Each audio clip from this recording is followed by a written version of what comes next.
Vamos a empezar nuestro estudio aquí y vamos a hablar acerca de algunos principios básicos de interpretación bíblica.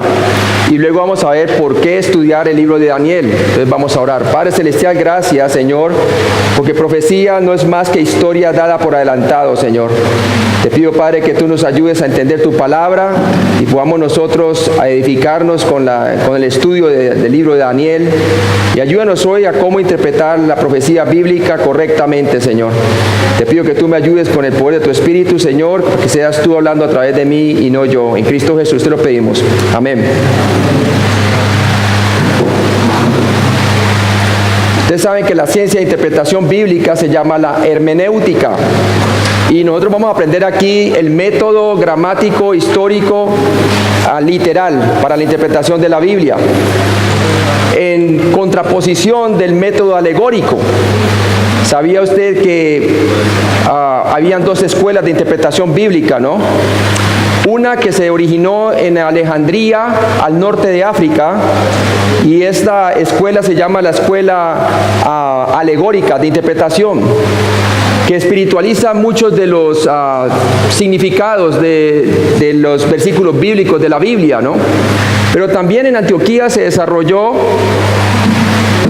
otra escuela de interpretación bíblica, que es la escuela gramático-histórico literal, en donde allí se toman los versículos de la Biblia para poderlos interpretar de una manera literal, tomando todas las figuras literarias, retóricas, las parábolas, la poesía y la profecía, ¿no?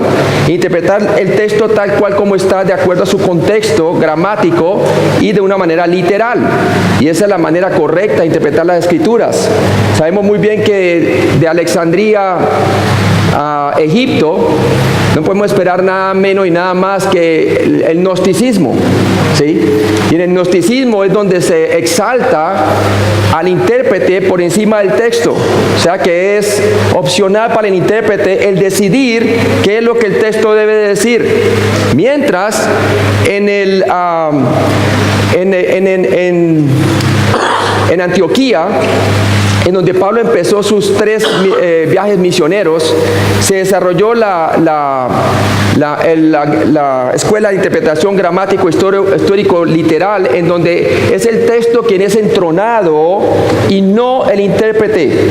Y eso es lo que vamos a ver, hermano, que es muy importante, porque el gnosticismo dice que es de la persona el darle significado al texto, mientras la escuela de interpretación literal que se desarrolló en Antioquía, vemos claramente que es el texto tal cual como está escrito, respetando el contexto bajo el cual está escrito, y vamos a ver cómo poder interpretar de esa manera para que podamos nosotros tener el significado real de la palabra de Dios, natural, como fue dado para darse a entender por el autor de cada libro, ¿no? Entonces consideraremos algunos principios básicos de la interpretación de la Biblia o hermenéutica.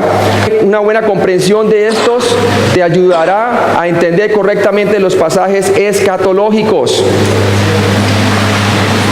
El primer paso para entender un pasaje es la observación. Vamos a ver 3 pasos. Y este primer paso para entender un pasaje bíblico se llama la observación. La observación. Y en la observación vamos a hacer una pregunta: ¿qué dice el texto?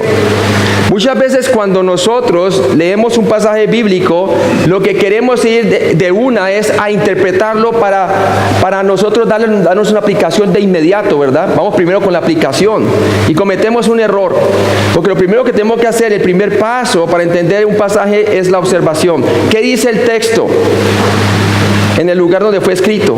Con el fin de entender con precisión un pasaje de la Escritura, debes familiarizarte con el contexto del pasaje. Por lo tanto, es imperativo leer cuidadosamente todo el libro bíblico en el cual se encuentra el pasaje.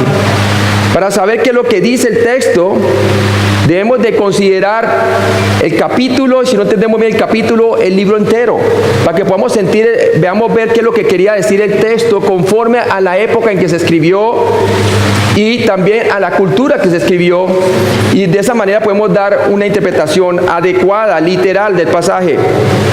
A continuación debes establecer el marco histórico del pasaje a mano. Hágase algunas preguntas básicas, ¿verdad? ¿En qué tiempo se está escribiendo este pasaje que estamos analizando? En el caso de Daniel, pues tenemos que ver que está siendo escrito después de la deportación en Babilonia, ¿verdad? Está escrito a esa audiencia. Tenemos que hacer nuestras preguntas para poder tener una manera histórica del pasaje a la mano. ¿Cuándo fue la sección escrita? ¿Cuándo se escribió? Bien importante. Como número 2, tenemos que ver quién la escribió. Tercero, tenemos que ver a quién fue esto escrito. La audiencia es bien importante. La audiencia, ¿a quién se está dirigiendo? ¿Sí? Así como usted ve en los evangelios, Mateo dirigido a quién, a los judíos, usted ve también Marcos a los romanos, Lucas a los griegos y Juan al mundo entero. Entonces uno tiene que ver muy bien a qué fue dirigido la carta o el libro. Es importante distinguir a quiénes el autor escribió. La audiencia es bien importante, hermanos. ¿Estaba el autor dirigiéndose a una iglesia, a Israel, a los santos del Antiguo Testamento, a los gentiles, a creyentes o a incrédulos? Hacer esta distinción puede salvarte de aplicar mal la escritura. ¿Sí? Por lo menos usted ve muy bien cuando Israel rechaza al Mesías, atribuyéndole la obra de Cristo a Belcebú, ¿verdad? Cuando Jesús está echando demonio, la blasfemia contra el Espíritu Santo. ¿Y qué hizo Jesús a partir de ahí en adelante? Comenzó a develar lo que viene a ser la dispensación de la iglesia. ¿Y cómo? En el discurso del aposento alto.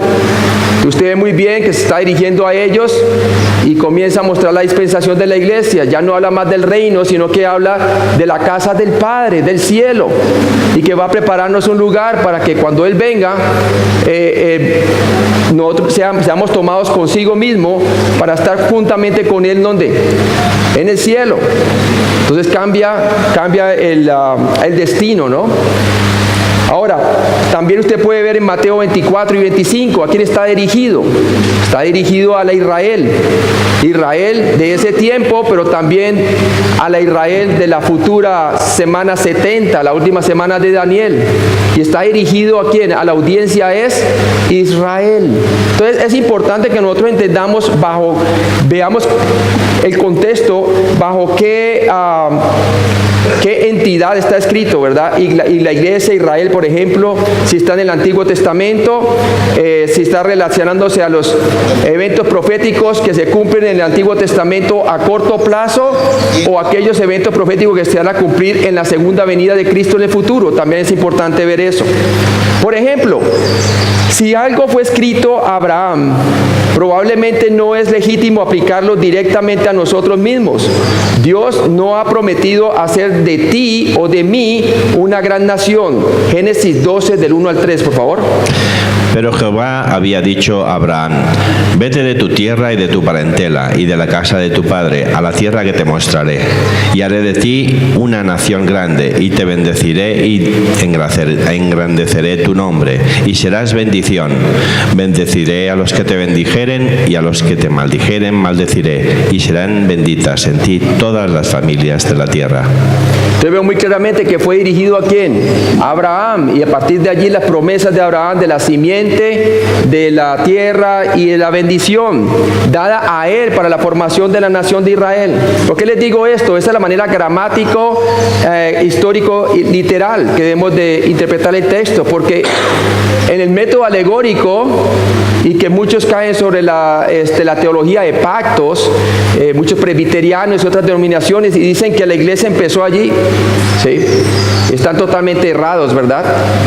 El Señor dijo en Mateo 16 que sobre esta roca edificaré mi iglesia, y fue en el día de Pentecostés. Entonces, miren lo importante es poder interpretar bien la Biblia de acuerdo a sus contextos bajo el cual fueron escritos. Y por último, pregúntate por qué el autor escribió lo que escribió. A medida que leas, encontrarás que muchas veces el autor mismo declara el propósito de escribir. Las preguntas anteriores deben ser respondidas con una observación cuidadosa. No deberías confiar en los comentarios para las respuestas a estas preguntas, ¿cierto? Por lo menos algunos libros de Juan fueron escritos para que creáis que Jesucristo es el Señor y para que su nombre tengáis que vida eterna, ¿verdad? Como en el Evangelio de Juan. Entonces, casi siempre el autor nos va a decir el propósito para el cual él escribió, para qué escribió lo que escribió. El segundo paso para entender un pasaje bíblico, ya vimos que el primero es ¿qué, hermanos? La observación, ¿qué dice el texto? Ahora, el segundo paso para entender un pasaje es la interpretación. Primero, la observación, luego la interpretación. ¿Qué quiere decir el texto? ¿Qué es lo que nos quiere decir? Siempre recuerda que una interpretación literal de la Escritura es clave para entender la palabra de Dios. Es clave, hermanos, ¿sí? Por ejemplo, le pongo los días de Génesis, ¿verdad? Y fue la tarde y la mañana el primer día, y fue la tarde y la mañana el segundo día, y así sucesivamente. Está hablando de una manera literal que Dios está contando días de 24 horas, quiere decir una rotación de la tierra sobre su eje. Pero ¿qué hacen muchas personas que utilizan el método alegórico errado? Comienzan a tratar de meter los días de la evolución o los millones de años para satisfacer la interpretación secular. ¿Y qué hacen ellos? Comienzan a sacar versículos fuera de contexto, como los que se encuentran en Pedro, ¿verdad? Que para Dios 1000 años son como un día y un día por como 1000 años. Pero cuando usted ve la interpretación de ese versículo en su contexto, está viendo que está hablando desde el día del Señor. Que el día del Señor puede empezar en cualquier momento. Dios puede intervenir en la historia en cualquier momento. Nada tiene que ver en definir qué tan largo es un día u otro, ¿verdad? Entonces tenemos que coger la Biblia literalmente como está escrita. Dios le dijo a Moisés, en Éxodo 20, dijo claramente que en 6 días Dios creó todo cuanto existe y al séptimo descansó y usó el séptimo día como un día de 24 horas igual que los primeros 6. De otra manera, los judíos no podrían entender el día de reposo, ¿verdad? Entonces claramente tenemos de interpretar de una manera gramático, histórico, literal. Deberías interpretar el significado de la Escritura de la misma manera que entiende cualquier otra forma de comunicación, naturalmente como lee. No hay significados escondidos místicos en los versículos bíblicos, como hacen muchas personas, ¿verdad? Que en donde se entrona al intérprete y las personas piensan de que esa persona tiene una revelación especial, pero no es así, hermano. Esos principios gnósticos que se han metido en la iglesia desde la iglesia primitiva, ¿sí? Por eso vemos en la primera de Juan también cómo el Señor a través de Juan defiende la encarnación de Cristo.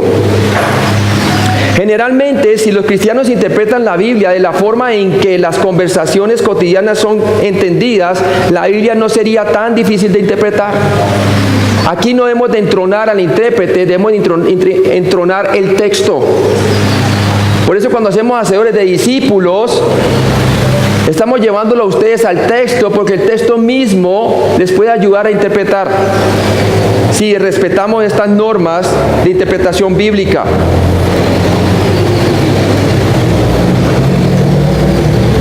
Cuando estés interpretando los pasajes escatológicos, espera que se cumplan literalmente. Todas las profecías del Antiguo Testamento concernientes a la primera venida de Cristo se cumplieron literalmente. Veamos unos ejemplos. Isaías 7:14. Por tanto, el Señor mismo os dará señal. He aquí que la Virgen concebirá y dará a luz un hijo, y llamará su nombre Emmanuel. Vemos su cumplimiento en Mateo 1, del 22 al 25.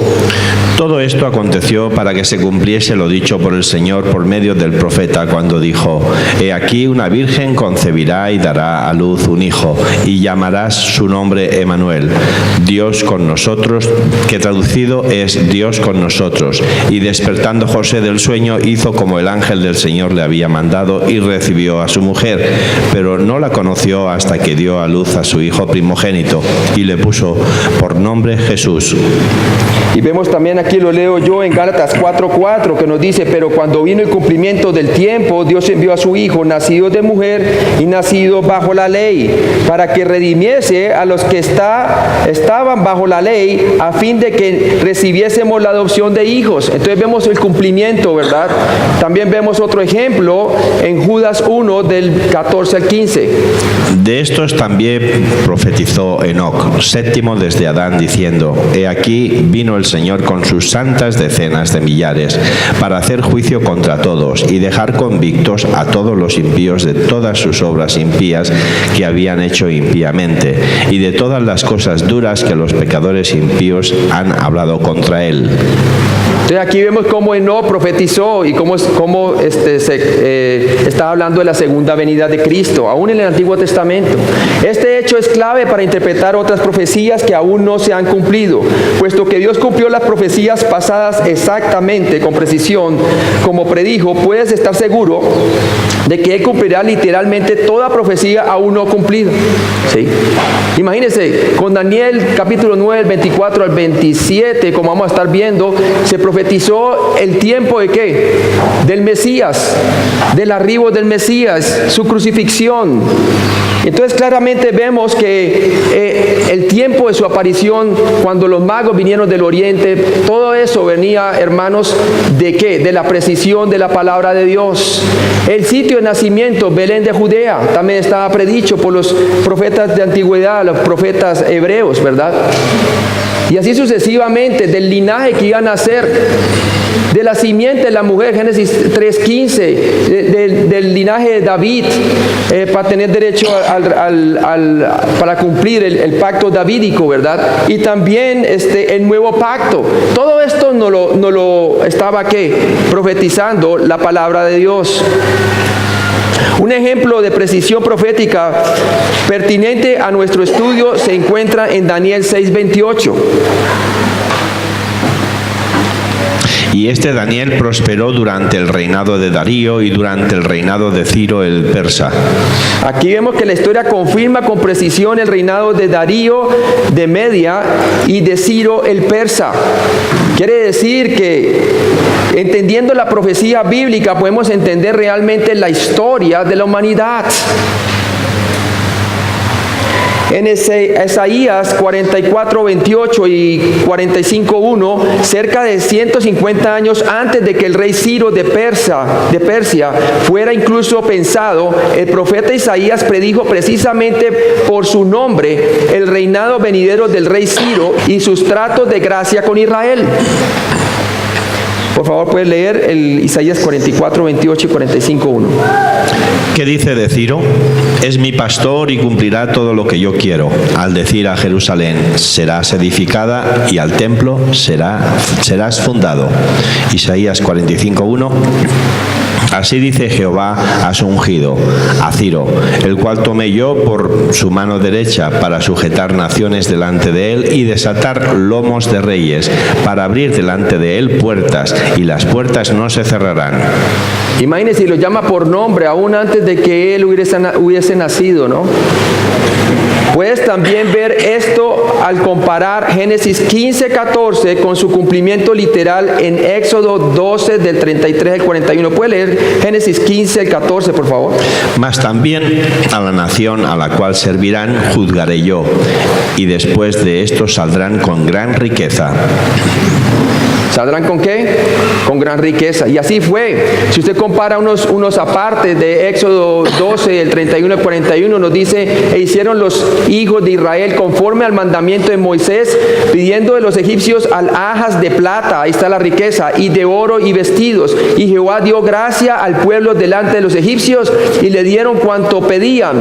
Así despojaron a los egipcios. Partieron los hijos de Israel de Ramasés a Sucot, como 600,000 hombres de a pie, sin contar los niños. También subió con ellos grande multitud de toda la clase de gentes y ovejas y muchísimo ganado. Entonces mire la precisión de la palabra. Como ya se ha mencionado, el contexto lo es todo. Cuando sacamos versículos fuera de contexto, se puede volver un pretexto para tratar de justificar una idea que uno quiere encajar en la Biblia, ¿verdad?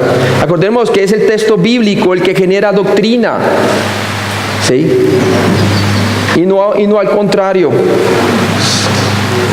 Un versículo o pasaje puede ser hecho para decir virtualmente cualquier cosa si se cita aisladamente. El pasaje necesita ser entendido dentro de su contexto inmediato, así como dentro del contexto del libro bíblico en el cual se encuentra. Un ejemplo de eso, por ejemplo, cuando dice que donde hay 2 o 3 en su nombre, ahí está la iglesia. Muchas personas dicen, ¿verdad? Pero si usted lee el contexto de ese versículo, está hablando es que donde hay 2 o 3 se decide todo para disciplina, ¿sí? Entonces hay que mirar los contextos. O muchas veces en los matrimonios decimos, este es el día que Dios ha hecho, ¿verdad? Este es el día que Dios ha creado, y se empiezan los matrimonios o hablándose del domingo. Pero cuando usted lo lee en el contexto de Salmos, se está refiriendo del día de Jehová, de venganza.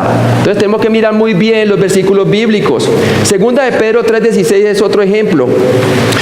Casi en todas sus epístolas, hablando en ellas de estas cosas, entre las cuales hay algunas difíciles de entender, las cuales los indoctos e inconstantes tuercen, como también las otras escrituras, para su propia perdición.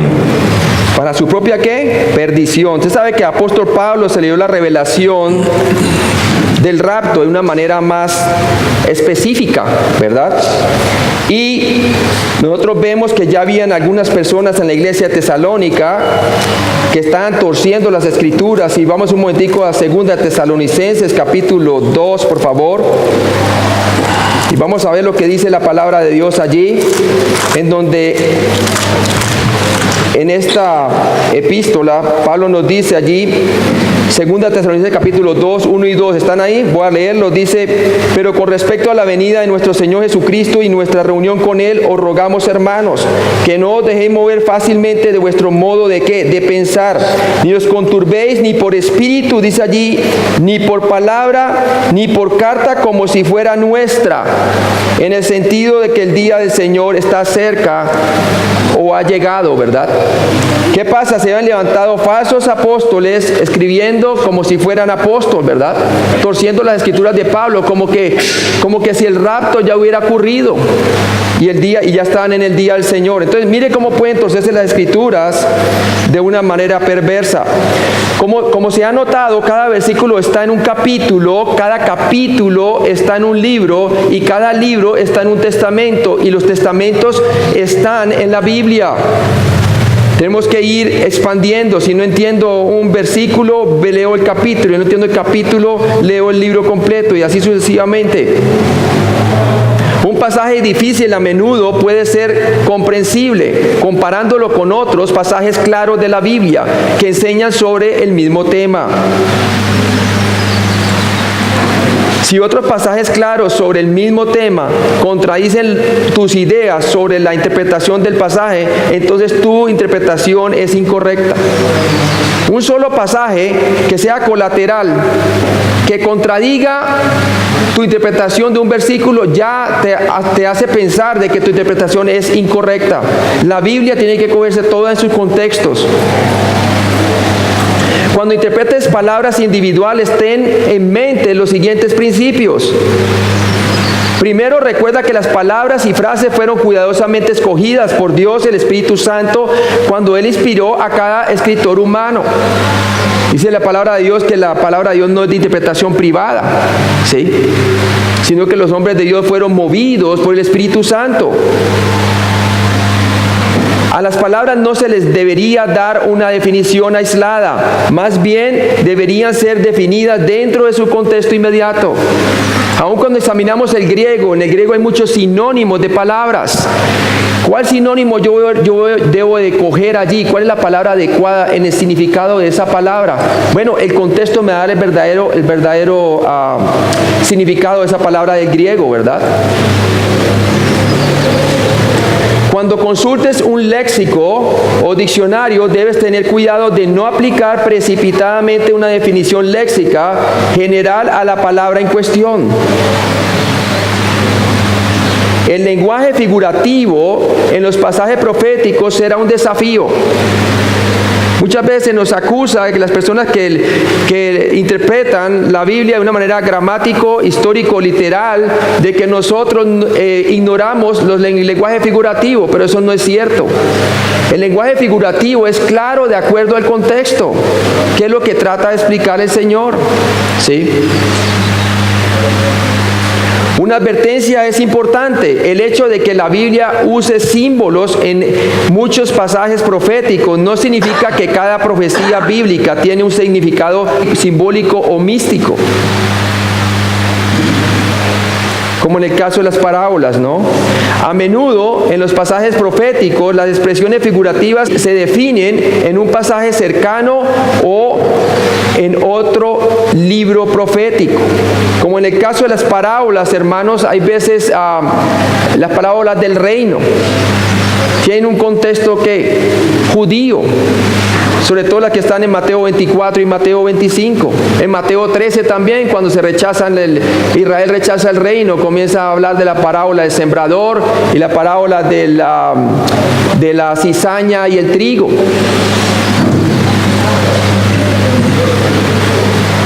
Un ejemplo de esto se encuentra en el primer capítulo de Apocalipsis. En la visión de Apocalipsis 1:12 encontramos el símbolo de los candeleros.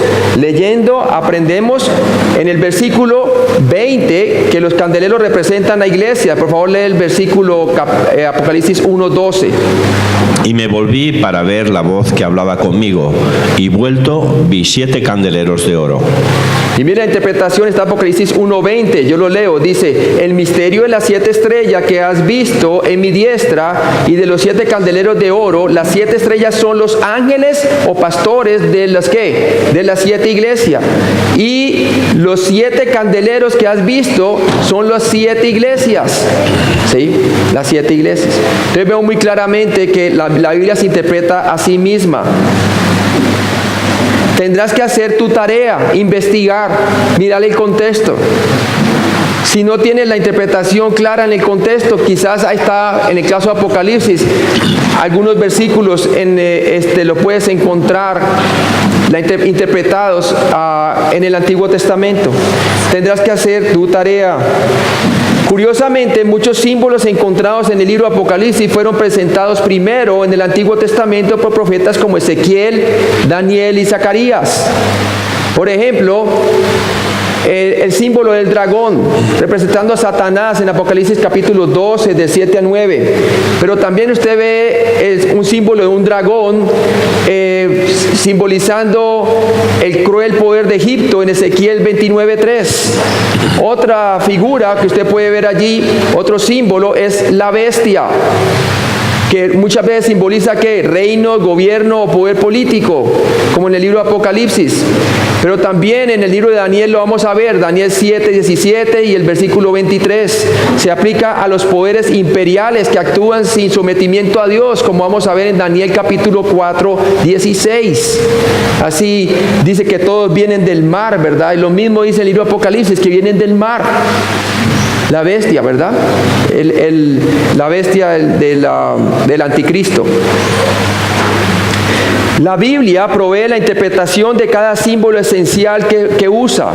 Como estudiante de la palabra, es tu tarea definir las descripciones simbólicas, examinando pasajes relacionados que definen más claramente el símbolo, en lugar de saltar a conclusiones o hacer suposiciones. Hay veces somos muy dados de inmediatamente nosotros darle la interpretación cuando miramos y wow, no, estaba más adelante qué realmente simboliza, qué es lo que representan estos símbolos, ¿verdad? Entonces tengamos cuidado. Si la metáfora o el símbolo no está definido en el pasaje inmediato o en otro pasaje bíblico, puedes concluir que el autor pretendía que sus lectores comprendieran su significado como habría sido normalmente entendido al momento de escribirse.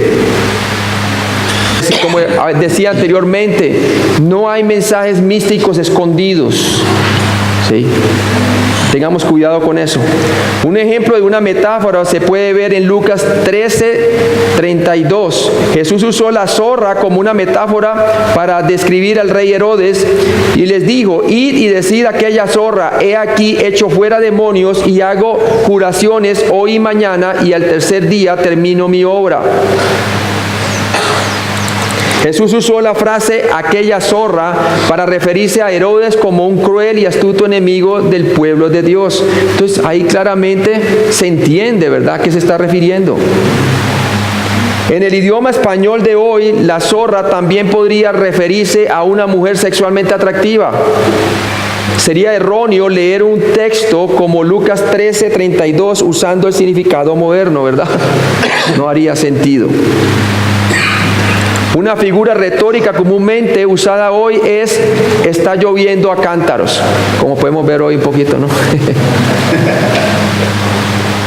Generalmente se entiende que eso significa que la lluvia está cayendo con gran fuerza. Nadie piensa que cántaros o vasijas grandes están literalmente cayendo ¿de qué? Del cielo. Entonces, hermanos, cuando la intención del texto es simplemente la interpretación simbólica de algo, naturalmente el texto lo va a decir que no debe ser interpretado literalmente, ¿cierto?, sino de una manera figurativa.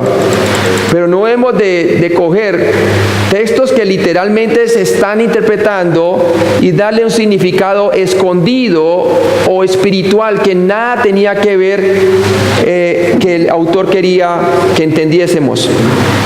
No buscaríamos un significado oculto o asignaríamos algún significado metafórico a la declaración está lloviendo afuera, ¿verdad?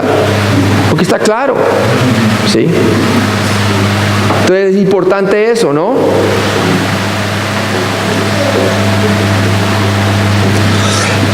¿Cuáles son algunas razones para la confusión cuando se trata de interpretar pasajes bíblicos, especialmente la profecía bíblica? Muchas veces la confusión se debe al uso de términos teológicos técnicos o desconocidos. Esperemos poder aclarar estos términos a medida que avancemos en nuestro estudio de Daniel. La Biblia se interpreta por sí misma. Otras veces la confusión puede que tenga que ver con el método de estudio que se usa. Obviamente, si las personas están utilizando el método alegórico, espérese cualquier interpretación de acuerdo al intérprete. Sí. Pero si usas el método gramático, histórico, literal, bajo el cual realmente se escribió la Biblia, espera que el texto te diga exactamente lo que el autor quiso dar a entender por medio del Espíritu Santo, movido por el Espíritu Santo. Si alguna vez has estudiado la Biblia, has usado algún método de estudio bíblico, incluso aunque no lo sepas. Hay métodos formales enseñados en cursos de métodos de estudio bíblico. También hay métodos informales que aplicamos por defecto, de forma predeterminada. Estos pueden ser riesgosos. Cuando estoy haciendo un mensaje temático, yo no debo ir pescando así nomás o sacando fuera de contexto versículos, los cuales me digan algo o para que me vayan de acuerdo a mi bosquejo que voy a enseñar, ¿verdad? Tengo que mirar que esos versículos bíblicos tengan que ver con el texto, en su contexto, ¿verdad? Para poderlos aplicar en el tema que estoy hablando. También hay métodos informales que aplicamos por defecto. Hay métodos confiables y sólidos para interpretar la profecía bíblica y hay métodos fallidos y erróneos para estudiar la profecía bíblica. Y por eso exaltamos nuevamente el método gramático, histórico, literal. Y hay cursos de esos especiales para poder aprender cómo interpretar los textos. Como se señaló anteriormente en este currículo, buscamos usar un enfoque literal, histórico y gramatical cuando interpretamos todos los pasajes bíblicos. Sin lugar a dudas, es peligroso ser descuidado, místico o incluso puramente académico en tu enfoque al estudio de la Biblia. Por lo menos la gente que utiliza mucho la alegoría suele ser preterista, en donde dice que ya gran parte del Apocalipsis se ha cumplido en los primeros 70 años de la historia de la iglesia, con la destrucción del templo. Cosa lo cual es falso, ¿verdad? Es falso. Si respetamos los métodos de gramático, histórico y literal de interpretación. Debes de evitar el estudiar la profecía bíblica con la idea de aprender alguna verdad nueva o única que nadie ha descubierto antes. ¿Sí? Debemos dejar a un lado ese sensacionalismo o tratar de ser como el que Dios le está dando cierta revelación que otros no pueden tener. ¿Sí? Ahora, si tú encuentras algo que justifica el contexto, no es de exaltar que Dios te haya mostrado eso, sino más bien debes de exaltar el texto. En la interpretación gramático, histórico, literal, es el texto quien es entronado y no el intérprete. Esta es una suposición peligrosa e incluso ha resultado en la creación de cultos. Cuando tratamos de pensar de que Dios solamente me revela a mí y a ti no. Veamos estas advertencias, 1 Timoteo 1, del 3 al 7, por favor. Como te rogué que te quedases en Éfeso cuando fui a Macedonia, para que mandases a algunos que no enseñen diferente doctrina, ni presten atención a fábulas y genealogías interminables que acarrean disputas más bien que edificación de Dios, que es por fe. Así te encargo ahora, pues el propósito de este mandamiento es el amor nacido de corazón limpio y de buena conciencia y de fe no fingida, de las cuales cosas desviándose algunos se apartaron a vanas palabrerías, queriendo ser doctores de la ley, sin entender ni lo que hablan ni lo que afirman. Entonces vemos que esta es una advertencia contra falsas doctrinas, porque ahí es donde nacen las falsas doctrinas. Con una persona que le dice que Dios le reveló algo especial y trae ese tipo de interpretación y forma su propia denominación, o ya sea esto o lo otro. Luego tenemos las tendencias calvinistas y las tendencias arminianas. ¿Sí? Tenemos que tener cuidado con eso. Hay otras tendencias también, ¿verdad? Y leamos otro en donde Pablo le dice a Timoteo de que hemos de ser obrero aprobado, ¿cierto? Que maneja bien la palabra de verdad. Por favor, puede leer el versículo 2 Timoteo 2 del 14 al 18. Recuérdales esto, exhortándoles delante del Señor a que no contiendan sobre palabras, lo cual para nada aprovecha, sino que es para perdición de los oyentes. Procura con diligencia presentarte a Dios aprobado, como obrero que no tiene de qué avergonzarse, que usa bien la palabra de verdad.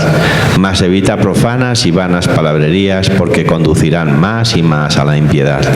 Y su palabra carcomerá como gangrena, de los cuales son Himeneo y Fileto, que se desviaron de la verdad diciendo que la resurrección ya se efectuó, y trastornan la fe de algunos. Imagínense, diciendo que la resurrección ya se efectuó. Algo también parecido como apareció en 2 Tesalonicenses capítulo 2 que estuvimos leyendo, ¿verdad? Que habían falsos apóstoles o que se hacían pasar como apóstoles escribiendo cartas de que ya estaban en el día del Señor. Mire las doctrinas como salen, ¿verdad?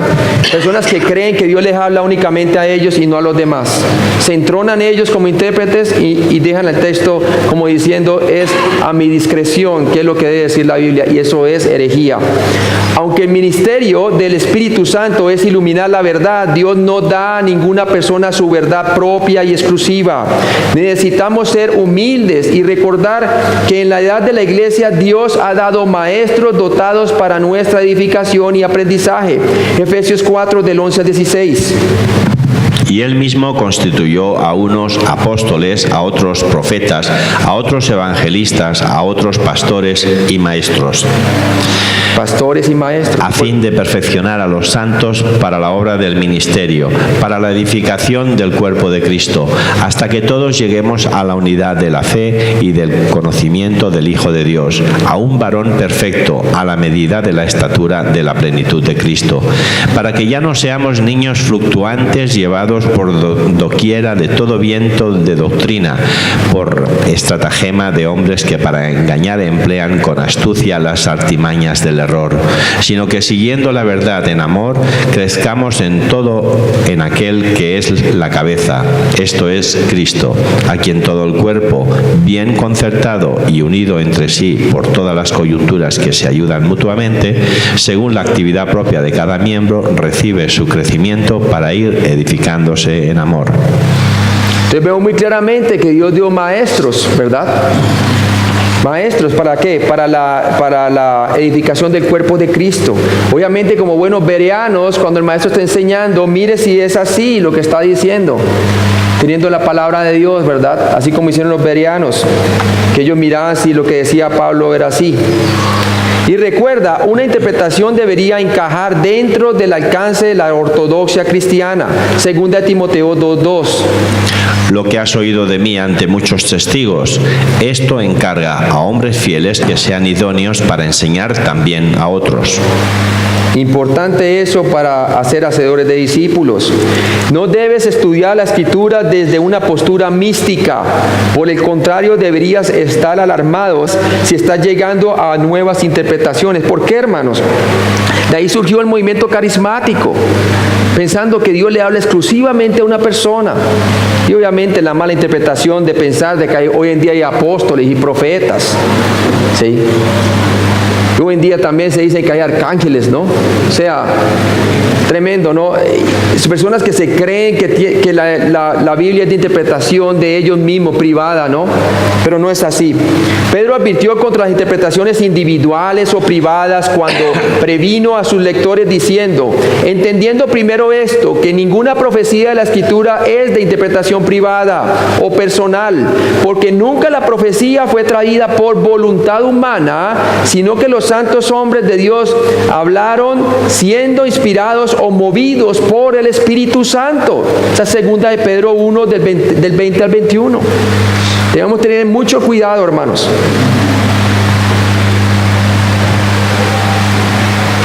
Pedro también advirtió, hablando de Pablo, que casi en todas sus epístolas, como habíamos visto, hablando en ellas de estas cosas, entre los cuales hay algunas difíciles de entender, las cuales los indoctos e inconstantes tuercen, como también las otras escrituras para su propia perdición, como el Evangelio de la prosperidad, tomando versículos relacionados a la prosperidad de Israel en el Antiguo Testamento, como vemos de acuerdo al contexto de Deuteronomio capítulo 28 al 30, de las maldiciones y las bendiciones, y toman las bendiciones de Israel y la aplican para la iglesia, diciendo que Dios te va a prosperar, ¿verdad?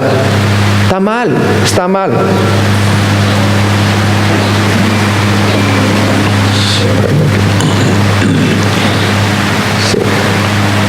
Tu tarea final es la aplicación. Ya vimos, el primer paso para entender un pasaje es que, hermano, la observación. Digan conmigo, observación.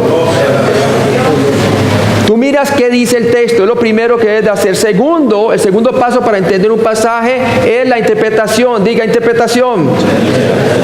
¿Qué quiere decir el texto? Es muy importante. ¿Qué es lo que quiere decir el texto en el contexto histórico que se escribió? Y ahora vamos a ver el tercero. Tu tarea final es la aplicación. ¿Qué me dice el texto? Esto solo debe ser hecha después de que la observación e interpretación cuidadosa hayan sido completadas. Debe ser en ese orden: observación, interpretación, finalmente aplicación. ¿Qué hacíamos antes? Muchas veces íbamos directamente a la aplicación, hermano. ¿Y qué error caíamos, verdad? ¿Por qué estudiar el libro de Daniel? ¿Por qué estudiar el libro de Daniel? Bien importante el libro de Daniel. ¿Sabe por qué? Porque el libro de Daniel es la revelación de Dios para nuestro tiempo, hermano.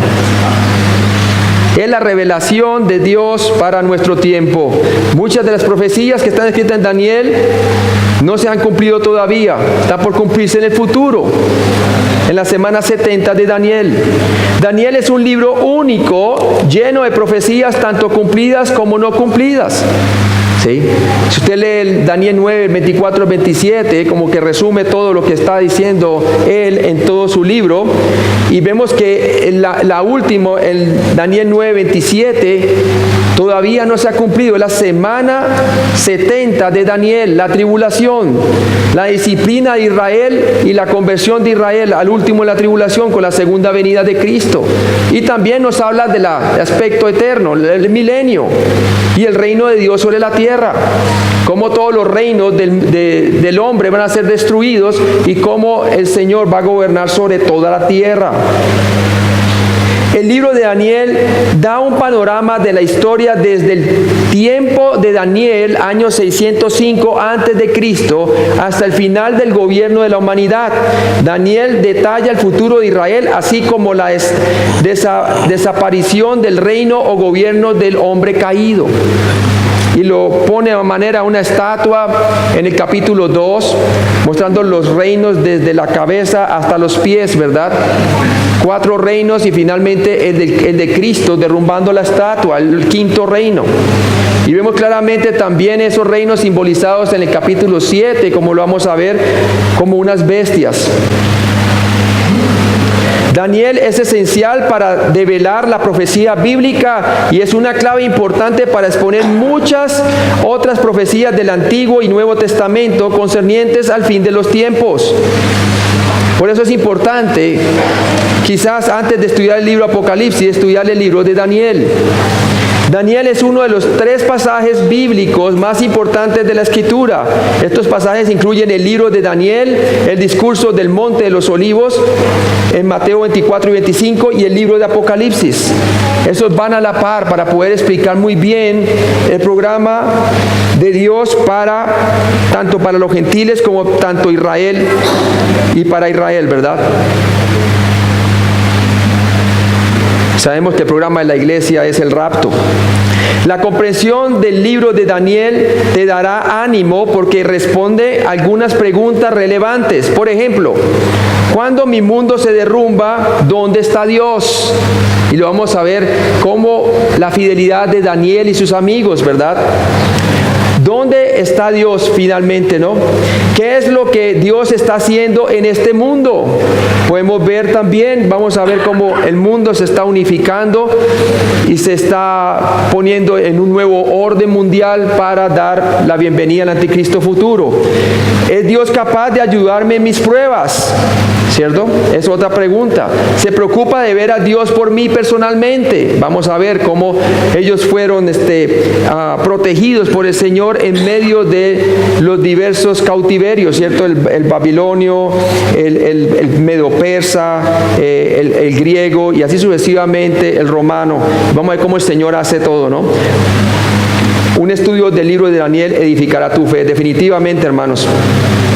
Porque Dios es capaz de ayudarnos en cualquier prueba, amén. Y aquellos que ponen su vista en las cosas del porvenir van a tener fortaleza para poder ser bien fuertes en el tiempo de su tribulación presente, ¿no? Daniel es una historia narrativa con profecías que son apocalípticas o reveladoras. El libro de Daniel revela los planes de Dios para Israel y las naciones. Nada tiene que ver con la iglesia. Y eso lo vamos a ver específicamente. Daniel es citado y referido en el Nuevo Testamento más que cualquier libro del Antiguo Testamento.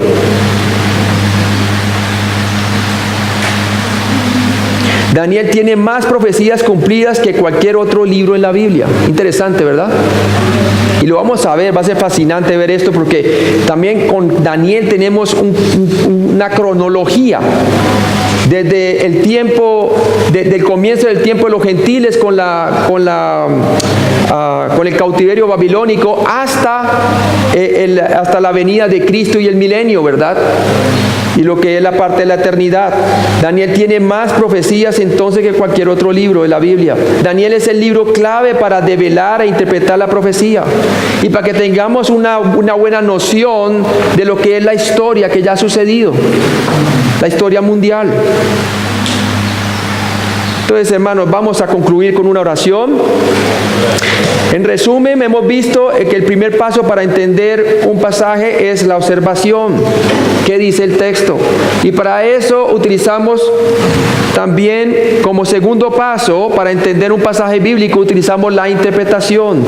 ¿Qué quiere decir el texto? Y para eso utilizamos el método gramático, histórico, literal, que utilizaba Pablo. Ustedes las dispensaciones de Pablo, vamos a ver en Romanos capítulo 11, cómo él entendía las dispensaciones, cómo encajaba la iglesia y cómo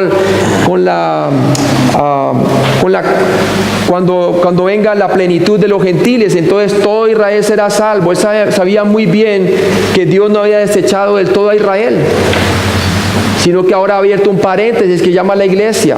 Y vamos a ver que Daniel es clave para entender todo esto de la interpretación de la profecía. Y por último, tu tarea final es la aplicación. ¿Qué me dice el texto? ¿Qué me dice el texto? Vamos a orar. Padre Celestial, gracias.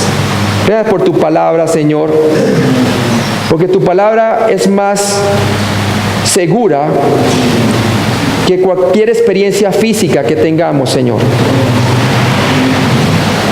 Es como una luz que alumbra hasta que venga el lucero de la mañana, que es Cristo Jesús.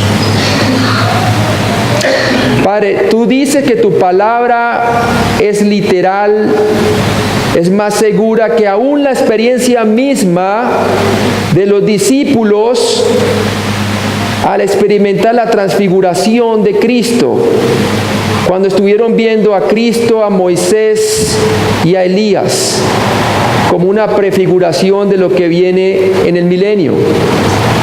Padre, y dice que la palabra de Dios es más segura. ¿Por qué? Porque no depende de nuestros sentimientos, no depende de nuestras ideas preconcebidas, sino que depende de sí misma y del poder de tu Espíritu Santo, por la cual tú utilizaste a los hombres cuando fue dada, Señor. Ayúdanos a interpretar la palabra sin violar los contextos, Señor, sino que tomándolos en cuenta. Ayúdanos a observar bien el texto, a interpretarlo bien para que podamos tener la aplicación adecuada, Señor. Oro por los pastores, por nosotros, Señor, que tenemos aún más responsabilidad. Cuando transmitimos la palabra de Dios, ayúdanos a utilizar esta metodología que es bíblica, Señor, que vino de Antioquía, de donde Pablo realmente empezó sus 3 viajes misioneros, Señor. Te pido, Padre, que nos bendiga a cada uno de nosotros y a los hermanos en la iglesia también, para que ellos examinen con la Escritura si lo que nosotros los pastores decimos es así. Gracias, Padre, por todo lo que tú nos has dado. Bendícenos y bendícenos el desayuno en Cristo Jesús. Amén.